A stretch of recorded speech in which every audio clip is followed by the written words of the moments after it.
bedanya sabun DTF dengan Plastisol apa sih? Kak, kalau prosesnya gimana? Gampangan DTF atau Plastisol? Terus proses cetakannya cepetan DTF atau Plastisol? Kualitas cetakannya juga lebih bagus sabun DTF atau Plastisol sih? Modal awalnya gimana? Lebih murah yang mana?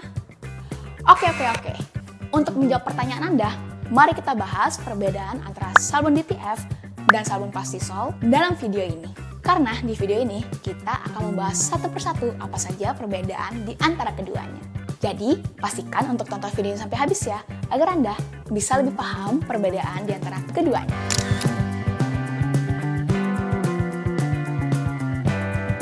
Di channel ini, kita akan membahas mengenai mesin digital printing dan bagaimana cara berbisnis digital printing yang profitable. Jadi, pastikan untuk subscribe channel ini dan aktifin lonceng notifikasinya agar Anda selalu mendapatkan informasi terbaru mengenai bisnis digital printing.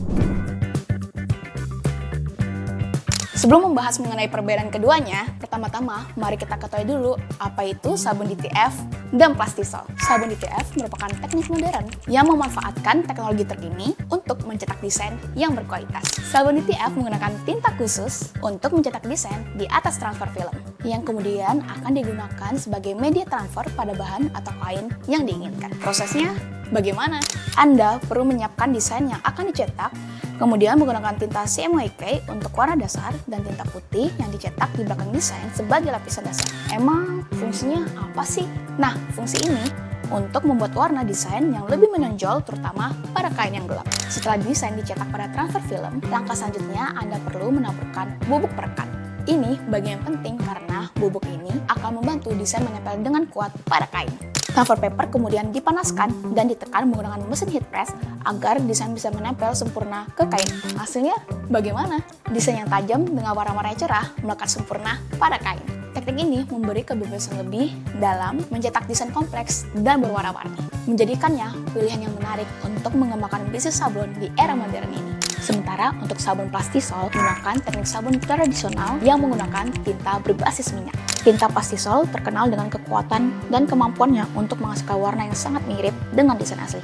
Prosesnya dimulai dengan mengoleskan emulsi ke layar screen printing yang kemudian layar tersebut dikeringkan. Lalu desain ditempelkan pada screen dan Anda akan menyinari screen dengan lampu UV untuk menguatkan emulsi di sekitar desain. Langkah berikutnya adalah mencuci screen untuk menghilangkan emulsi yang tidak terpapar cahaya UV, sehingga tinta akan menempel pada bagian desain saat diaplikasikan. Sekarang, mari kita bahas apa saja sih perbedaan antara sabun DTF dan Plastisol. Yang pertama, kualitas cetak.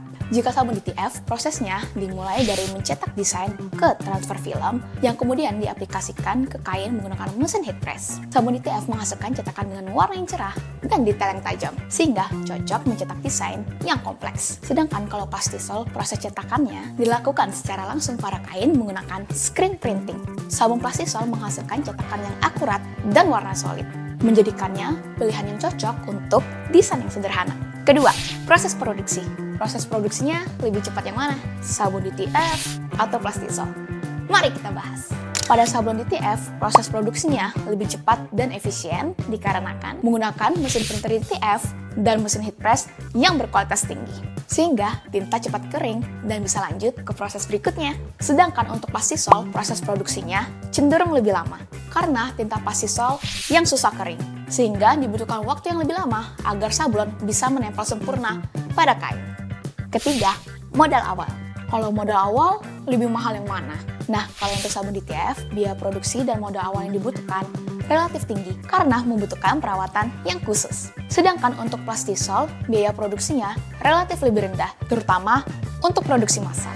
Keempat, durabilitas. Pada sabun DTF, dengan perawatan yang tepat, hasil cetakannya akan bertahan lama dan tentu saja kualitasnya juga terjaga. Sabun DTF juga bisa dikustomisasi yang membuat produk Anda menjadi lebih simen. Sedangkan untuk Plastisol memiliki ketahanan yang luar biasa terhadap pencucian rutin dan penggunaan yang berulang.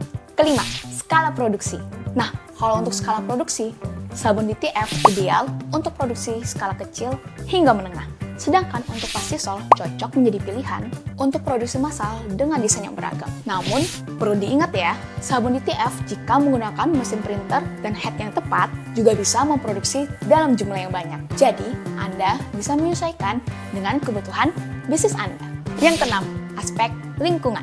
Untuk DTF menggunakan tinta berbasis pigmen yang tidak larut dalam air. Limbah yang dihasilkan dapat menyebabkan masalah lingkungan jika tidak dikelola dengan baik. Untuk plastisol juga kurang ramah lingkungan karena menggunakan tinta berbahan dasar minyak. Dan juga bahan plastisol mengandung PVC yang sulit terurai di alam. Gimana? Sudah punya gambaran kan tentang perbedaan teknik sabun DTF dan sabun plastisol? Memilih teknik sabun yang tepat sangat krusial untuk suksesnya pada bisnis Anda. Anda perlu mempertimbangkan kebutuhan spesifik pada bisnis Anda. Dengan memahami perbedaan ini, Anda dapat meningkatkan kualitas produk, efisiensi, dan tentu saja kepuasan pelanggan. Karena setiap pilihan memiliki potensi untuk memaksimalkan profit pada bisnis Anda. Simpan konten ini jika diperlukan, komen jika ada pertanyaan.